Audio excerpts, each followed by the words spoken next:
Hay casos que uno estudia en los libros y casos que uno vive en el consultorio. Y entre esos dos mundos existe una distancia que ningún manual de psiquiatría logra cerrar del todo. Lo que voy a contarles hoy no está en ningún libro. Son 4 casos reales narrados por los médicos que los vivieron. 4 encuentros que cambiaron para siempre la forma en que esos profesionales entendían su trabajo. Escúchenlos con atención.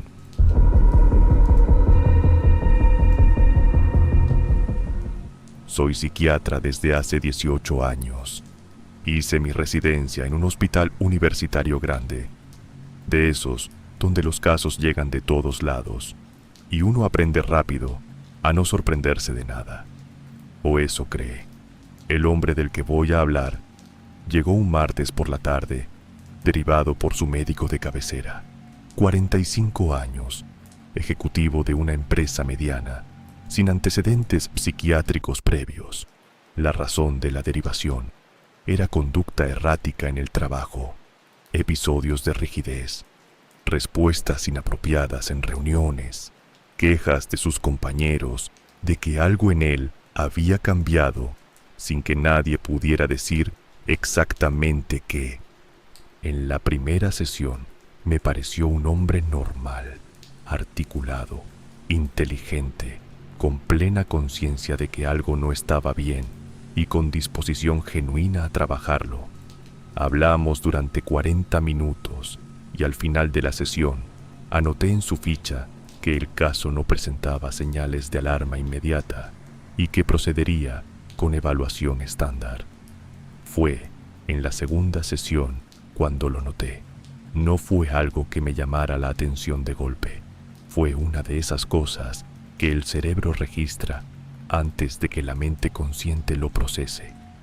Estábamos a mitad de la sesión, él hablando sobre su rutina laboral, yo tomando notas, cuando levanté la vista y me di cuenta de que llevaba varios minutos mirándolo sin que él hubiera parpadeado una sola vez.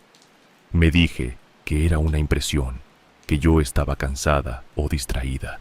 Volví a mis notas y seguí escuchando, pero algo en mí ya no podía desconectarse de ese detalle. Cada vez que levantaba la vista, sus ojos estaban exactamente igual, abiertos, fijos, sin el movimiento involuntario y constante que todos los seres humanos hacemos sin pensar desde que nacemos. Al terminar la sesión, revisé mis notas y no había escrito nada útil en los últimos 20 minutos. Solo había estado mirándolo. En la tercera sesión, llegué con la decisión de no pensar en eso, de concentrarme en el contenido de lo que decía y no en cómo lo decía. Duré exactamente 8 minutos antes de que mi atención volviera a sus ojos. Seguían sin parpadear. Empecé a cronometrarlo de forma discreta. Miraba mi reloj, miraba sus ojos, volvía al reloj. 10 minutos, 20, 35, nada.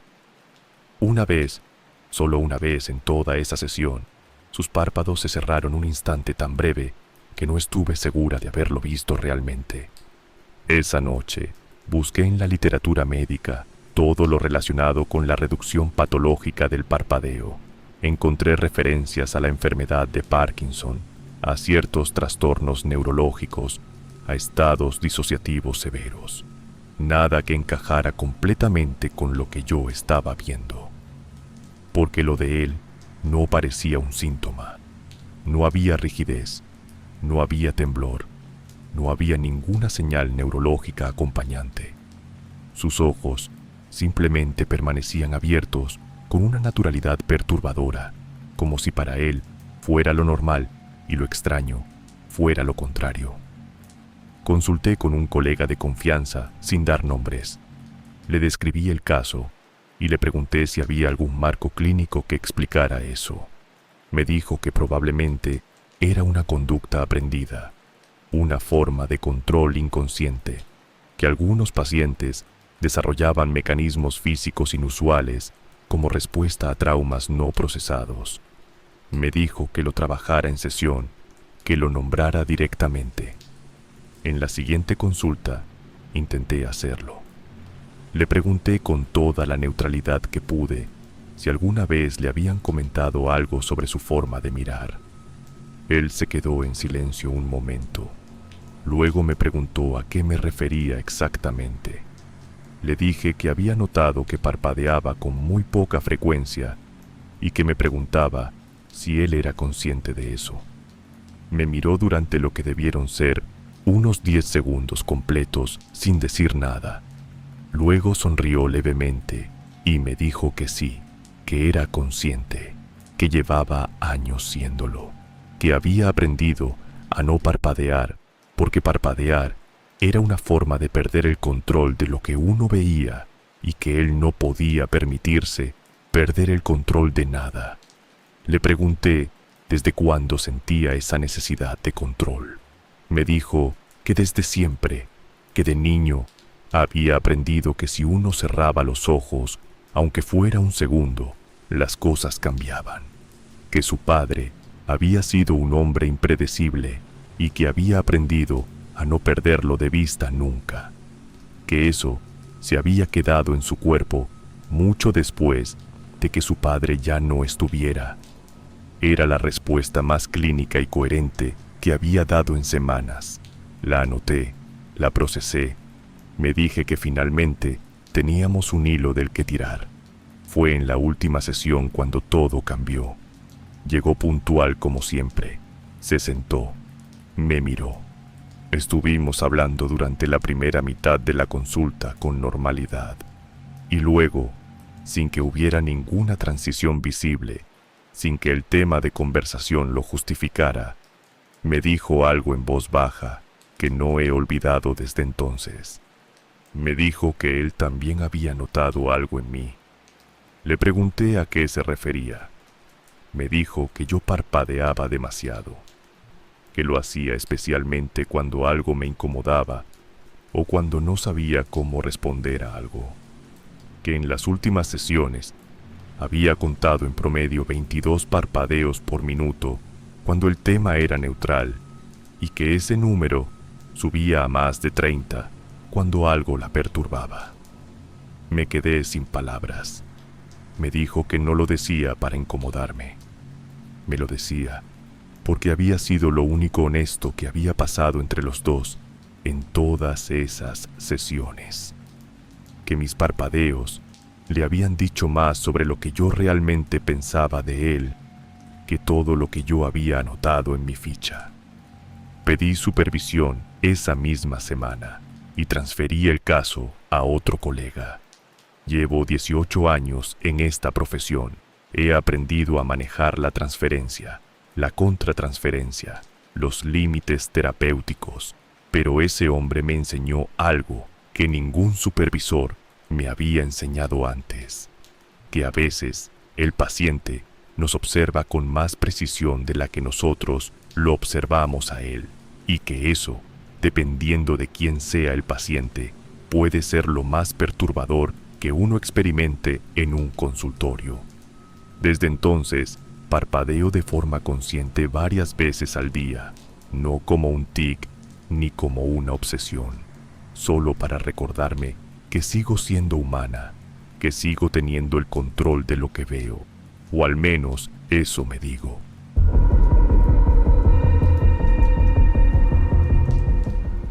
Trabajé durante 12 años en el ala cerrada de un hospital psiquiátrico, el cuarto piso, el que la gente del hospital mencionaba en voz baja, y los familiares de los pacientes miraban desde el ascensor con una mezcla de alivio y culpa cuando las puertas se cerraban.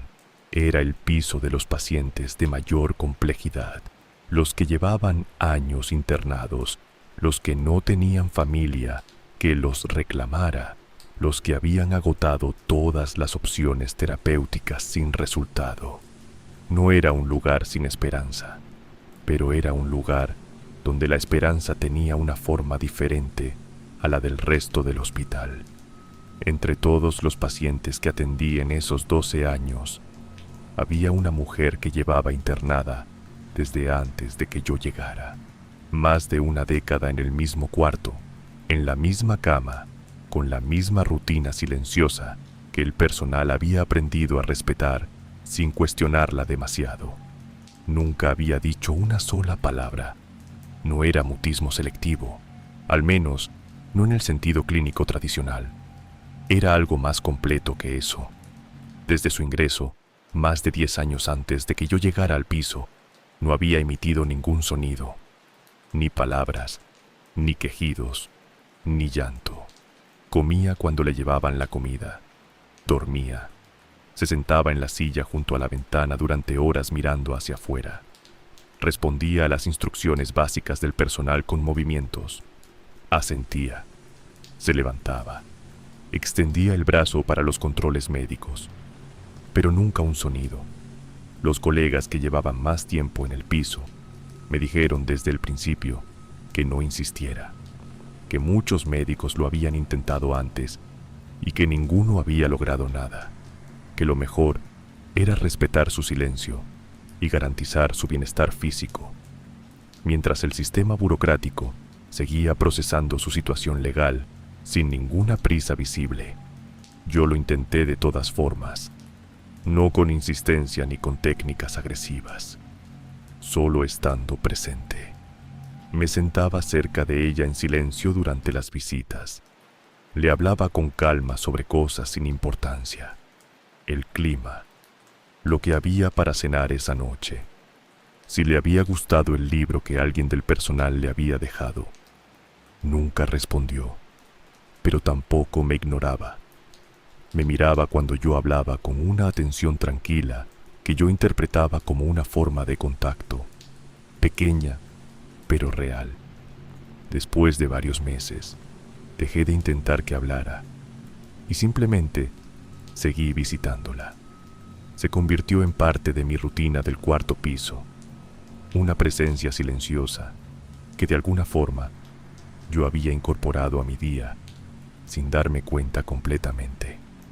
Fue una noche de guardia, casi 2 años después de haber llegado al piso. Era tarde, pasada la medianoche. El piso estaba en ese silencio específico de los hospitales de madrugada. Luces reducidas, pasos ocasionales del personal, el sonido lejano de algún monitor. Yo venía del cuarto del fondo, revisando un paciente que había tenido una noche difícil, y pasé por el corredor frente a su cuarto de regreso a la estación de enfermería. La puerta estaba entreabierta como siempre, la luz interior apagada.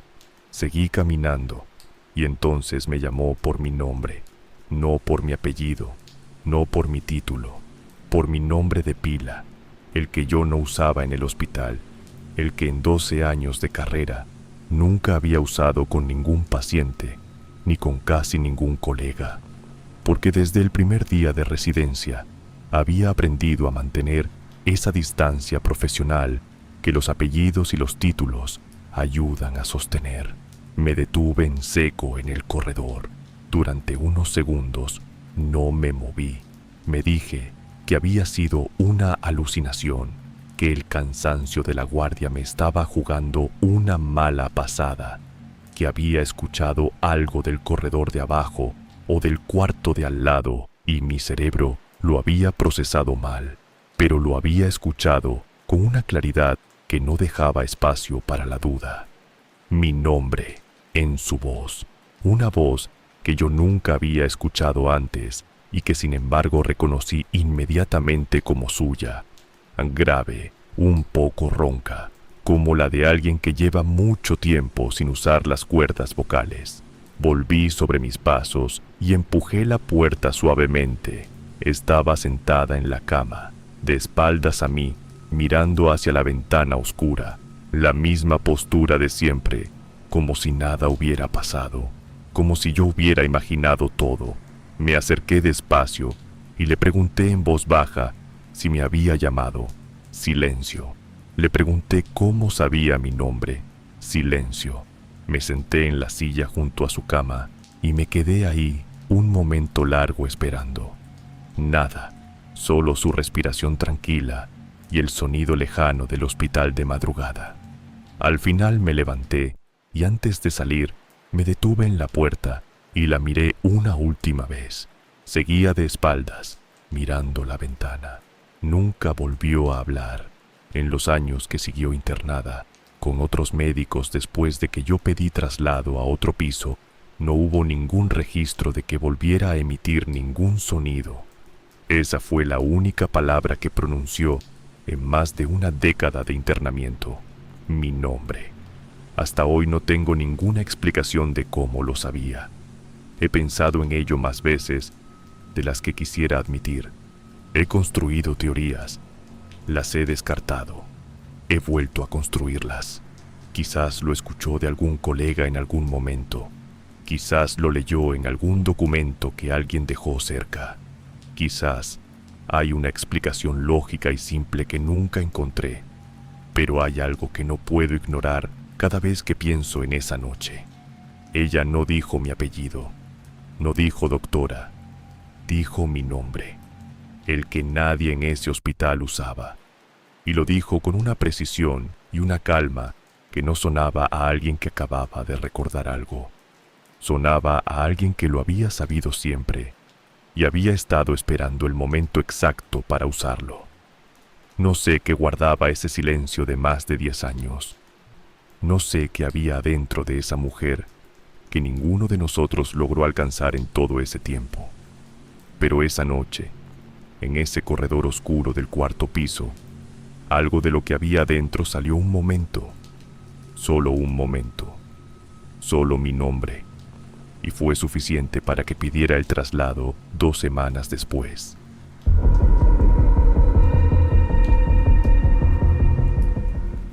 Llevo 20 años trabajando como psicóloga infantil.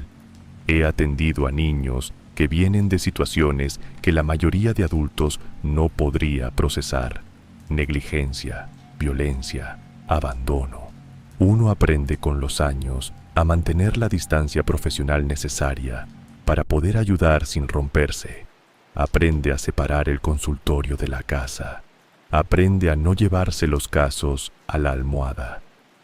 El niño del que voy a hablar llegó derivado por su colegio cuando tenía 9 años.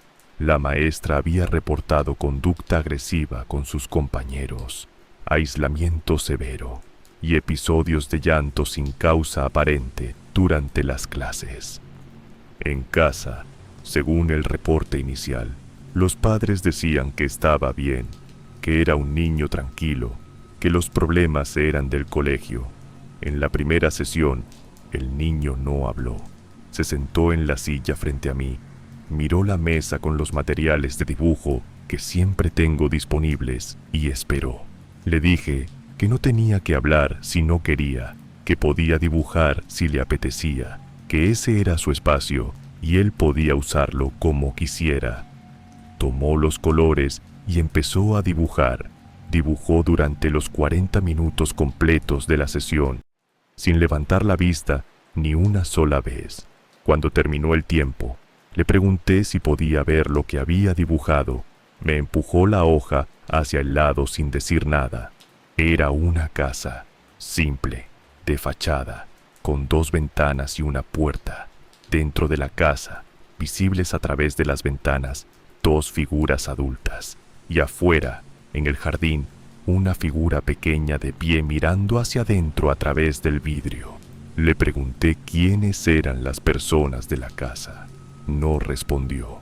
Tomó otra hoja y empezó a dibujar de nuevo. El segundo dibujo era igual al primero.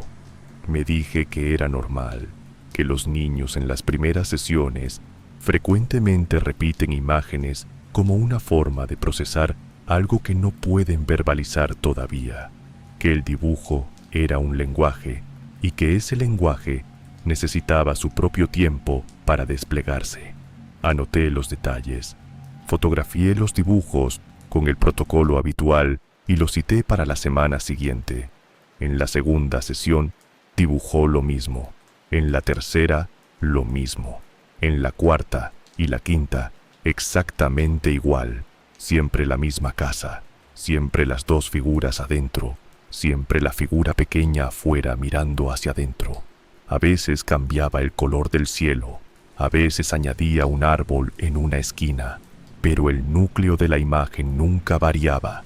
Empecé a notar detalles que al principio no había visto.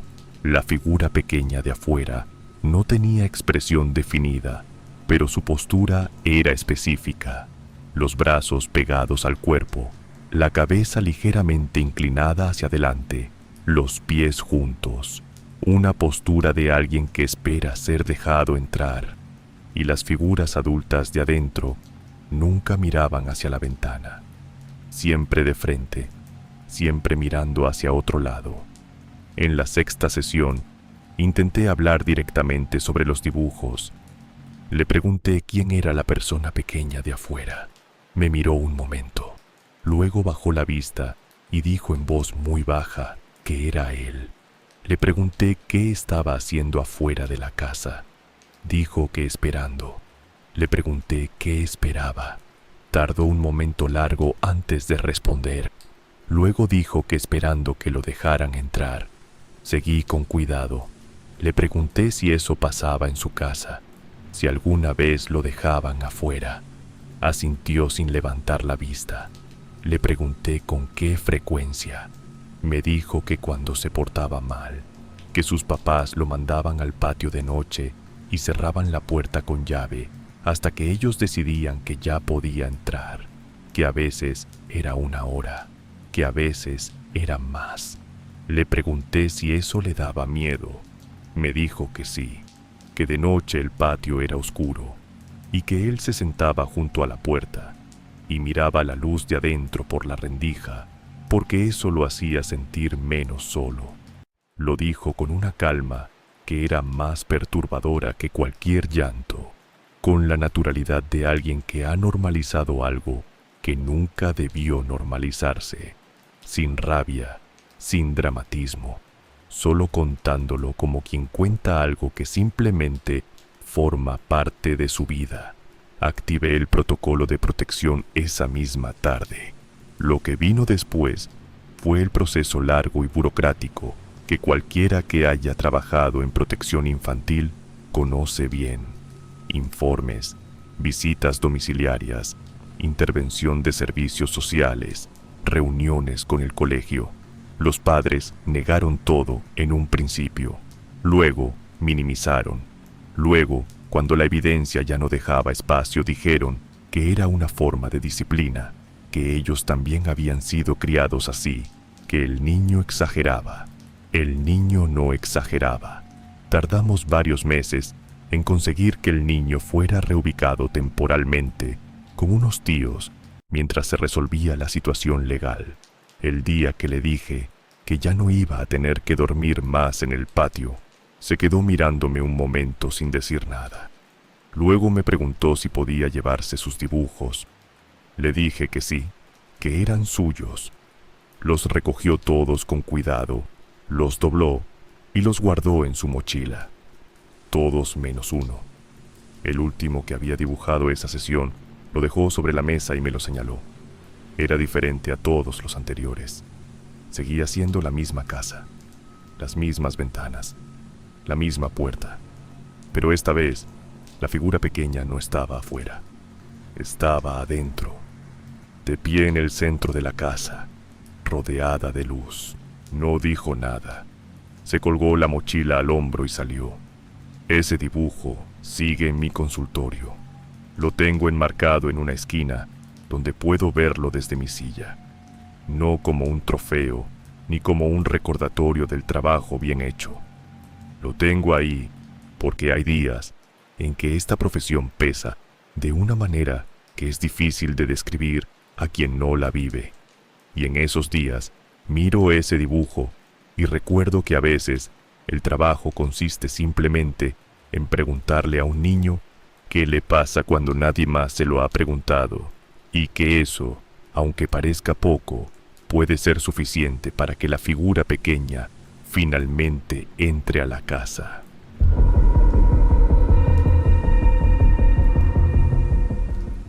Soy psiquiatra desde hace 25 años. He atendido a miles de pacientes. He visto recuperaciones que nadie esperaba y deterioros que nadie pudo evitar. Con el tiempo, uno desarrolla una especie de distancia clínica que no es frialdad, sino supervivencia. Una forma de estar completamente presente en el consultorio y poder cerrar la puerta al salir. Pero hay casos que no respetan esa puerta. La mujer de la que voy a hablar llegó a mi consulta derivada por su médico de cabecera hace unos 8 años. Tenía entonces 42 años. Era maestra de primaria. Vivía sola, sin antecedentes psiquiátricos previos. La razón de la derivación era ansiedad severa, con episodios de angustia aguda que no respondían a la medicación habitual.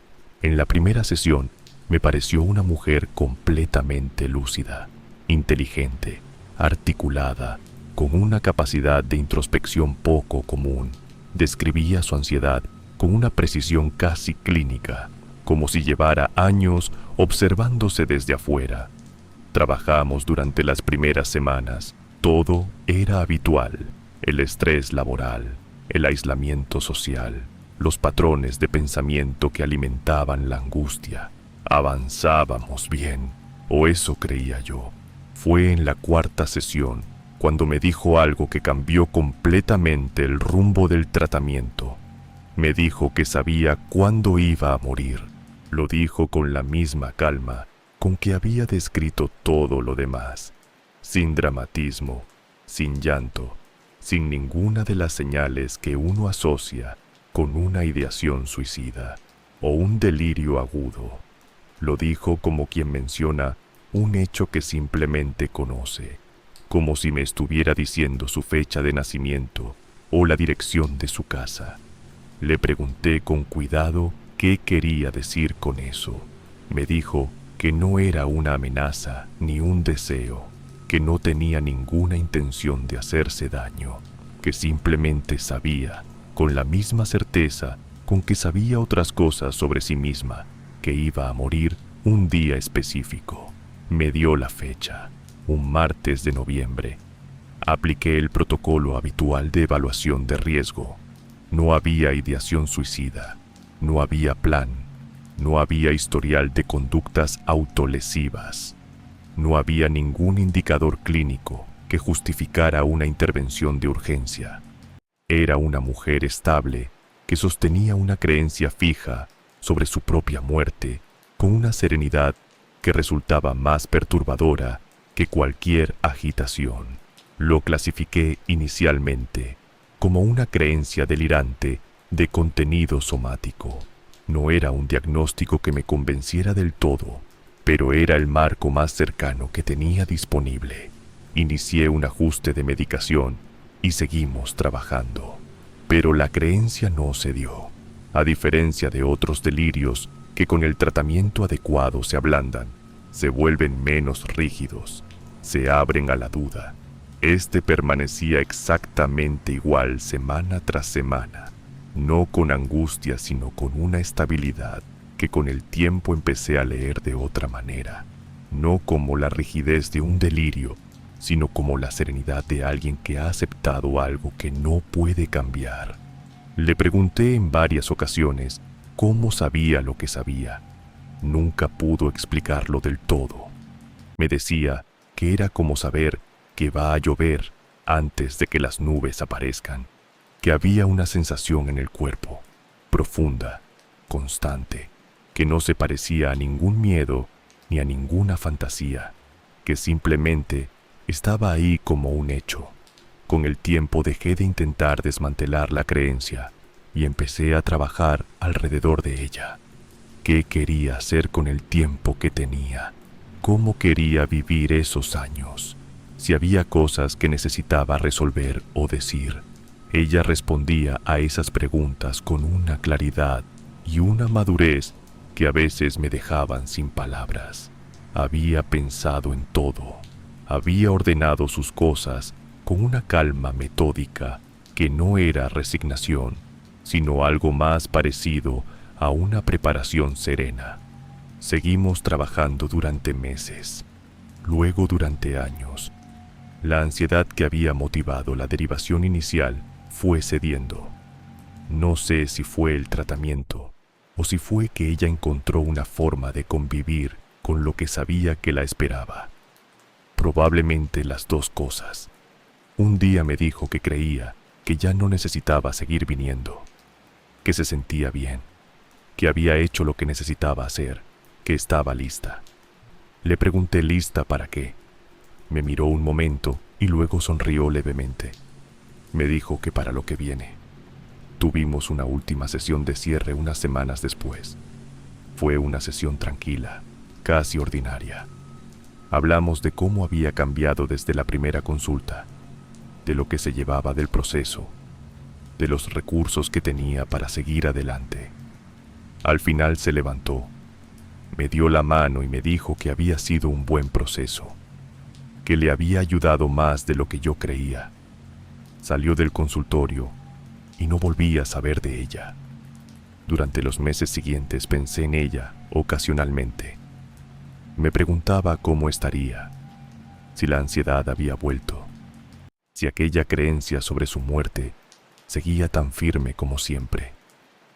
Me dije varias veces que debería haberle pedido que me contactara si necesitaba retomar el proceso. Y entonces llegó el martes de noviembre, el que ella me había mencionado 3 años.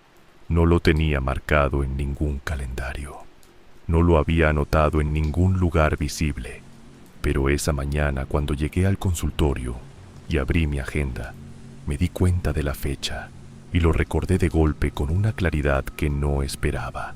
Estuve todo ese día con una inquietud que no supe manejar bien. Me dije que era sugestión, que 3 años eran mucho tiempo y que la mente construye conexiones donde no las hay. Hice mis consultas, atendí a mis pacientes, cerré el consultorio a la hora habitual. Esa noche no dormí bien. A la mañana siguiente busqué su número en el historial y la llamé. El teléfono sonó varias veces sin respuesta. Lo intenté de nuevo al mediodía. Nada. Por la tarde, llamé al número de contacto de emergencia que constaba en su ficha. Una hermana que vivía en otra ciudad. La hermana cogió al segundo tono.